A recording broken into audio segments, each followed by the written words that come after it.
Hello అండి. Welcome to Mouktika collections.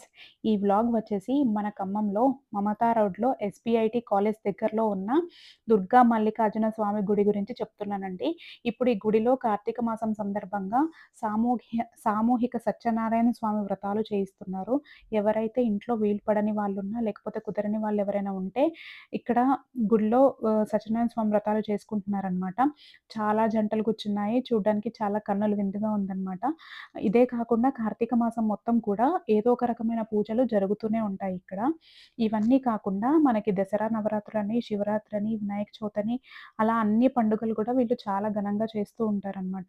ముఖ్యంగా ఇక్కడ ఒక విశిష్టత ఉందండి. ఏంటంటే గర్భగుడిలో మనకి గర్భగుడిలోకి వెళ్ళి మగవారు ఎవరైనా సరే అభిషేకం చేసుకునే అవకాశాన్ని వీళ్ళిస్తున్నారు. సో, 365 రోజుల్లో ప్రతి సోమవారం కూడా ఇక్కడ అభిషేకం జరుగుతూనే ఉంటుంది. ఖమ్మంలో ఉన్న వాళ్ళు ఎవరైనా సరే ఇలా అభిషేకం మీ చేతుల మీద చేసుకోవాలి అనుకుంటే ఒక్కసారి ఇక్కడ ఈ గుడికొచ్చి చూడండి. మీ చేతుల మీదుగా మీరు అభిషేకం చేసుకునే అవకాశాన్ని వాళ్ళు కల్పిస్తున్నారు. అండ్ చూడండి ఎంతమంది జంటలు కూర్చున్నారో ఈ సత్యనారాయణ స్వామి వ్రతంలో. ఎంత మంచిగా చేస్తున్నారో కాబట్టే ఇంతమంది జనాన్ని ఒక దగ్గర వీళ్ళు తీసుకురాగలుగుతున్నారనమాట. అందుకనే మనం ఈ కలియుగంలో 2 నవరాత్రులు చేస్తాం. ఏ నవరాత్రులు చేస్తాం? గణపతి నవరాత్రులు, దుర్గా నవరాత్రులు. ఖచ్చితంగా అవి ఆరాధన చేయడం ద్వారానే సంవత్సర కాలం పాటు కూడా క్షేమంగా ఉంటాం. ఎందుకంటే గణపతి నవరాత్రులు వచ్చేసరికి భాద్రపద మాసం. అధికాలం వర్షం పడుతుంది, వర్షం పడకపోవచ్చు. అంటే ఆ కాలమానం మొత్తం కూడా మంచిగా వర్షం పడితే పంటలన్నీ కూడా క్షేమంగా ఉంటాయి. తర్వాత ఎమ్మటే దుర్గా నవరాత్రులు వస్తాయి. దుర్గా అమ్మవారి ద్వారా ఏమవుతుంది? మనం చేసేటువంటి ప్రతి ఒక్క అర్చన ద్వారా మన మనసులో ఏవైతే కోరికలు ఉన్నాయో అవన్నీ కూడా తీరుతూ ఉంటాయి. ఇంకా ఈ గుడి గురించి చెప్పాలంటే ఒక 3 సంవత్సరాల క్రితం ఒక చిన్న గదిలో అమ్మవారిని ప్రతిష్ఠించారండి. దాని తర్వాత చిన్నగా శివయ్యని ప్రతిష్ఠించారు.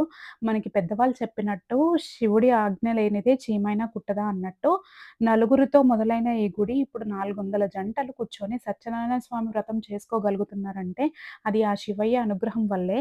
అండ్ ఇంకొకటి ఏంటంటే ఇక్కడికొచ్చిన భక్తులు చెప్తున్నారు ఇక్కడ కోరుకున్న కోరికలు కూడా నెరవేరుతున్నాయి కాబట్టే ఇలా రోజు రోజుకి ఇంకా ఇంకా జనాలు పెరుగుతూ ప్రతి కార్యక్రమాల్లో కూడా వాళ్ళు పార్టిసిపేట్ చేస్తున్నారని గూడా చెప్తున్నారండి. సో, ఎవరైనా ఖమ్మంలో ఉన్న వాళ్ళెవరైనా ఉంటే ఒక్కసారి తప్పకుండా మీకు వీలు కుదిరినప్పుడు మామూలు రోజుల్లో అయినా సరే ఒక్కసారి వచ్చి ఈ గుడిని దర్శనం చేసుకోండి.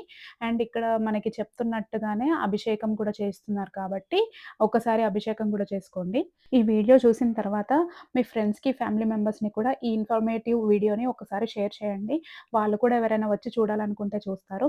అలాగే ఎవరైతే ఫస్ట్ టైమ్ మా ఛానల్‌ని చూస్తున్నారో మా ఛానల్‌ని సబ్స్క్రైబ్ చేసుకోండి. ఇంకా మా ఇన్‌స్టాగ్రామ్ పేజ్‌ని డిస్క్రిప్షన్‌లో ఇస్తాము. సో, దాన్ని కూడా ఫాలో చేయండి. థాంక్ యూ అండి. Thank you for supporting us. So, మా ఛానల్‌ని సబ్స్క్రైబ్ చేయండి, లైక్ చేయండి, షేర్ చేయండి. అండ్ ఇంకా మీకు ఇలాంటి వీడియోస్ కావాలంటే పక్కనే ఉన్న బెల్ బటన్‌ని కూడా ఒక్కసారి ప్రెస్ చేయండి. థాంక్ యూ అండి.